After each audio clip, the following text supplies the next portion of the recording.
never got invited to any parties. I just sit out from the in crowd and stay within my boundaries. I'd hang with my friends and it was great.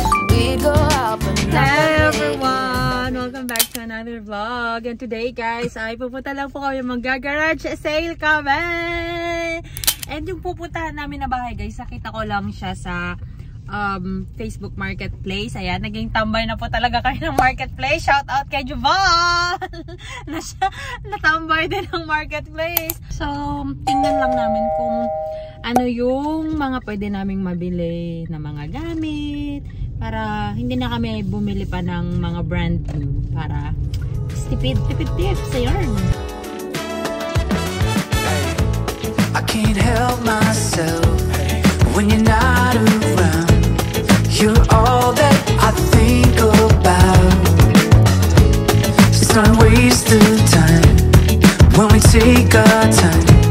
Stay under the covers, yeah. I will say keep a good thing going, a good thing's going right. Say, don't you think it's strange what's going on?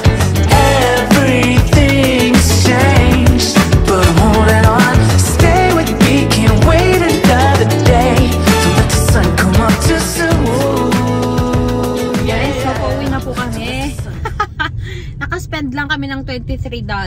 Sobrang mura ng ano nila, ng bigay nila kasi mag-move daw kasi sila sa ibang state. Ganda dun sa neighborhood na yon. Ayan, iikot-ikot na naman si Mag. Hanap pa ng ibang garage sale. Wala nang garage sale sis. Gutom na ako. The deep red drink, the cocktail chatter in silver ink, a single glance, summer romance, an evening entirely up to chance, one night to dance away under the bright moonlight, take it lost in the magic of your eyes. Oh, but it's only for the night, one night, within a moment everything collides. It's all exactly how the film's described. Oh, but it's only for the night.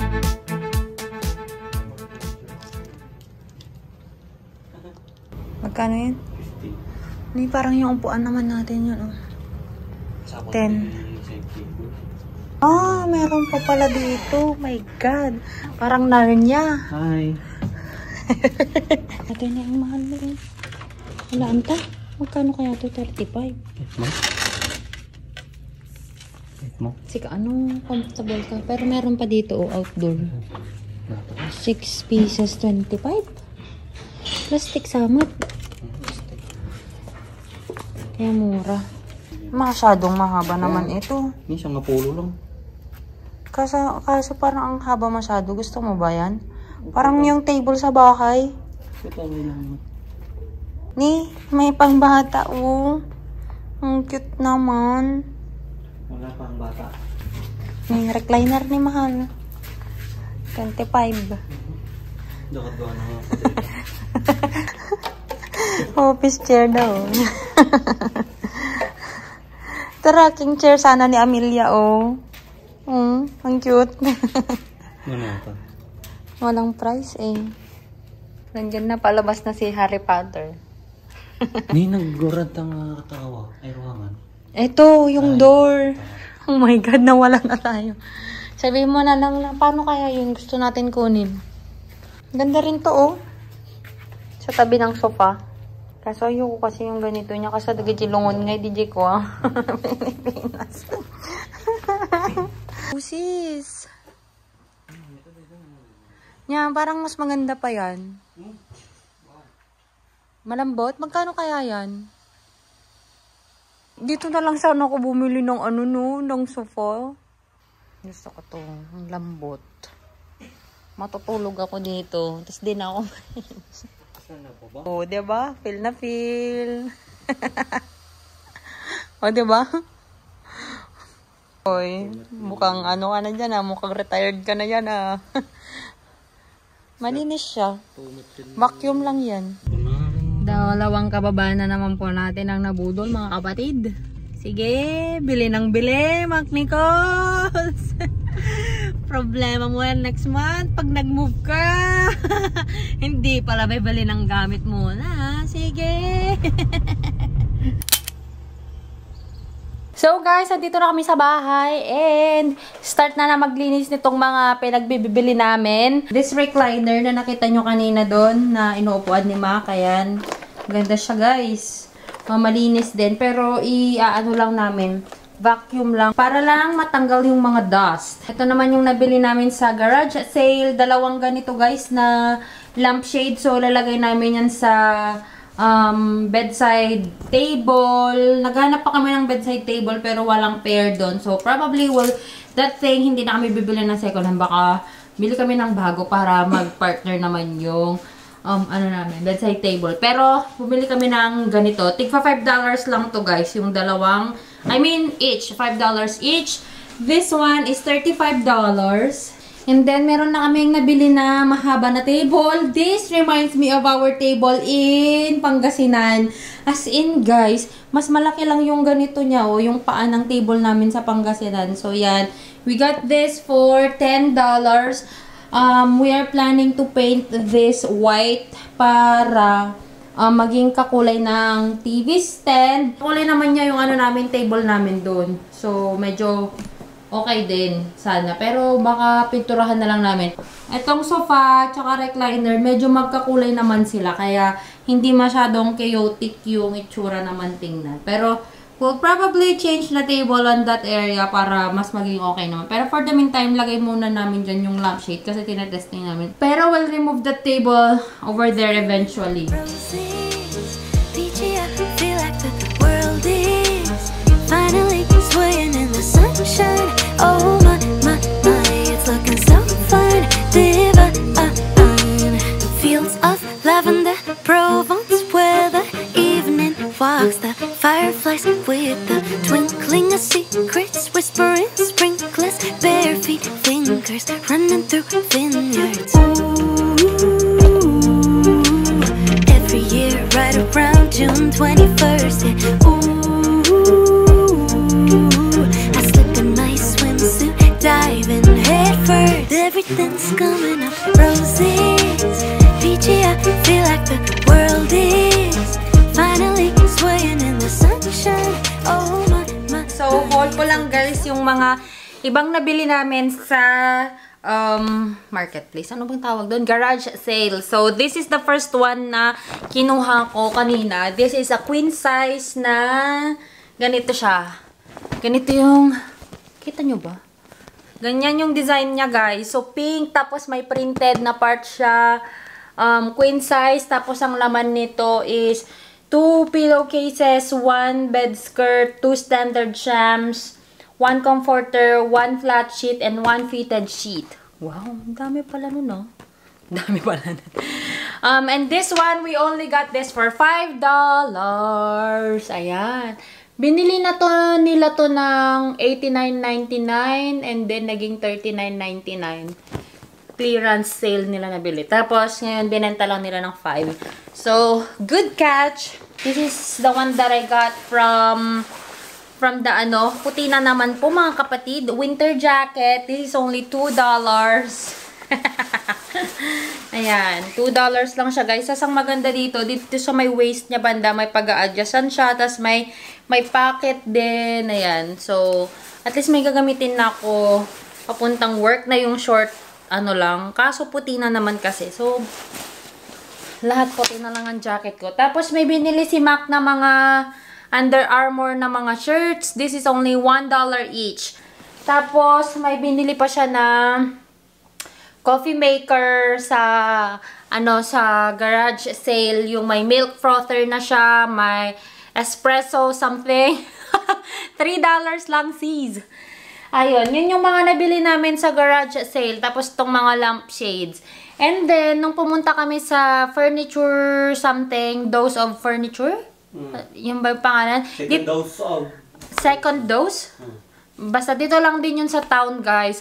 Noon, gusto ko pa noon na pumasok doon. Kaso nga, wala kasi akong kasama na magbubuhat nung last year pa. Sabi ko nga, siguro kung nakita ko doon, noon pa, hindi na ako bumili ng sofa na to. Kasi may mas mura pa doon. Tig $65 lang. Yung puti doon. Ang ganda. Ang comfy pa. Mas ma-comfy siya kaysa dito. Pero yun nga lang, hindi siya... Ang tawag ba dito? Futon? Futon at ang tawag dito. Yung nagiging ano kasi ito, nagiging para siyang bed. Yun lang naman yung nagustuhan ko dito. Para siyang bed. But anyway, hindi naman namin kailangan ng another sofa. So, ito na. Pagtiisan na lang muna namin to. And then, what I got is the mirror here. So, ito yung mirror, guys, na meron siyang pabumbilya. So, this is only $5.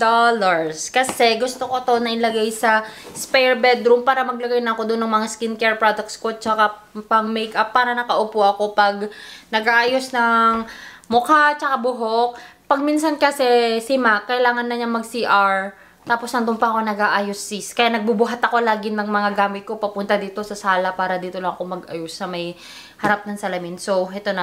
Doon na lang ako sa spare bedroom. Check nga natin. Hindi ko man lang to chinek. Hindi man lang natin minto binuksan. Wow! Feeling ko, nagamit naman siguro nila to. So, ito siya, guys. Ayan. Try mo nga, mahal, kung gagana siya. Ito yung kanyang manual. So, ito na siya, guys. Yarn po siya. Uy! hindi pa nila to ginagamit yung part na to. May supot pa eh. Oh. So, yun lang, guys. Tapos, masaya kami na nandito na tong table. At least, may mapagte-tablean kami na mas malaki. Kasi pag kumakain kami, kung minsan gusto namin na nakaharap kami sa TV. Wow! Naman, sis! Okay na ox siya. Oh my God. Ito lang pero nakakahilo tong Kita Force. Ano. Hindi ko ginagamit yung ganyan ng mirror ko sa Pangasinan. Kita Force. Yan. So yan guys, okay naman po yung mga napamili namin. So in total, magkano na-spend natin? The recliner is $35. The table is $10. This mirror is $5. And then lampshades $5 or $2?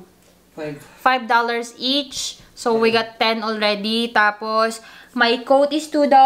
The bed sheet is $5.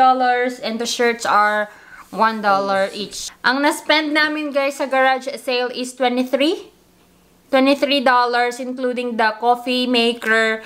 And then, sa second dose of furniture, $35 plus 10, $45. So, $68. We spent $68 and dami po namin napamili. Kung sa Walmart namin ito nabili. Kulang pa yung $100 para sa recliner. But, yun. Yung recliner, bago-bago pa siya actually. May mga ano pa siya, sticker pa siya na, ano. Tapos wala siyang gas-gas, walang, alam mo yung mga, walang dents sa mga corners niya. So, still good. So, that's it for this vlog, guys. I hope you enjoyed watching this video. Sa mga papunta po dito, again, try to set your location para sa inyong marketplace. If you're into this stuff lang naman, if ayaw nyo ng mga second hand. So, yun lang. Doon na lang kayo sa mga ibang shops. Pero, if you are trying to save, especially if you think you will not stay in the state, tapos at least hindi masama yung pakiramdam nyo kapag ibinasura nyo or ibinenta nyo ng lower price yung mga furnitures nyo, then you can go to the marketplace for the garage sale. Or maybe you can go to the second-hand shops or antique shops or thrift shops. Dito sa town, may dalawa kaming thrift shops. And ngayon ko lang na-visit yung isang thrift shop. Yung isa, hindi ko pa siya na-visit. And there are a lot more daw sa mga neighboring towns. So, yun guys. If you want also, you can go to Goodwill. Ayan, yun yung next na target namin na pupuntahan namin if ever siguro to Goodwill. Kasi hindi pa namin na-check kung paano yung mga bentahan nila doon. So, yun. Thank you so much everyone for watching. And proceed na lang po tayo ngayon sa shoutout for this video.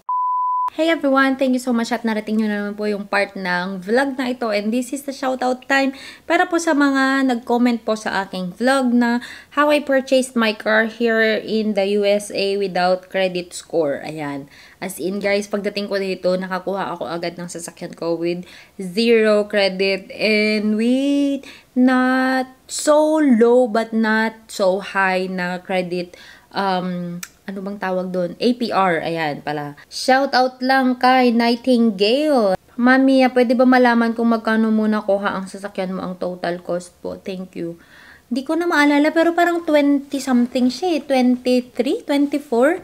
Ayun, parang ganun. Sorry sis, di ko na maalala. Shout out din kay Pauline Arroyo. Ayan, nagtanong din about sa car ko, si Pauline Arroyo. Ayan, I think nasagot ko naman siya.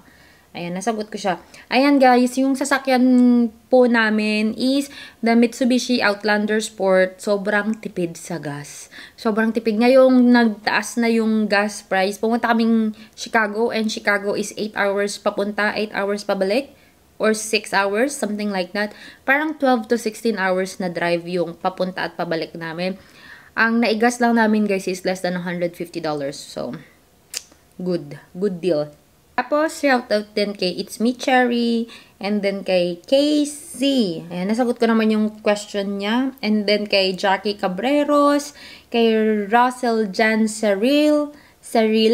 And then kay Nomi Milante, and then kay Arabella Isabel. Is there a website kung saan ka nag-check ng car dyan? Try nyo lang guys na mag-check sa mga website ng mga mismong dealership kung saan kayo pupunta ng city or sa mga malalapit. Meron yan. Parang online shopping lang ang sasakyan. And then kay 09 Loper. About naman sa cosign, ano po yung mga requirements. Ayan, nasagot ko rin sa comment guys. So, check nyo yung mga comment section about this video kung may mga question din kayo. Tapos, sabi din ni Russell Jan Cerile, another question is down payment sa Advancial. And then, shout out din kay Kazimi. And then, kay RC Ondona. Kay Ronica Berto, mga Sukik. And Isuke Ibrahim Hailil. Thank you so much everyone for commenting. Thank you sa pag-support, sa pagko-comment. Dahil sa pagko-comment nyo guys, mas lalong na pro-promote ng YouTube yung mga videos natin. Mas madami po tayong natutulungan ng mga Filipinos.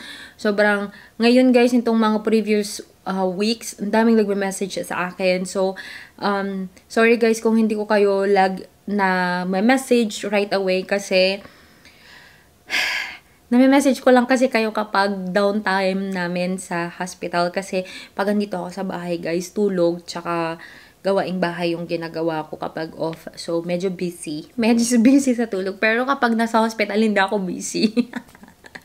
So, thank you so much everyone for subscribing. And if you haven't subscribed to this channel yet, please do subscribe. And if you haven't followed me yet on my Instagram and on my Facebook, the name is Joy of Mia. And I'll talk to you guys on my next one. Bye! Afternoon sun starts to peek through the clouds. We take the back streets to avoid the crowds. Waltz over sidewalks and twirl in the breeze. She'll catch me if I get weak in the knees. There's no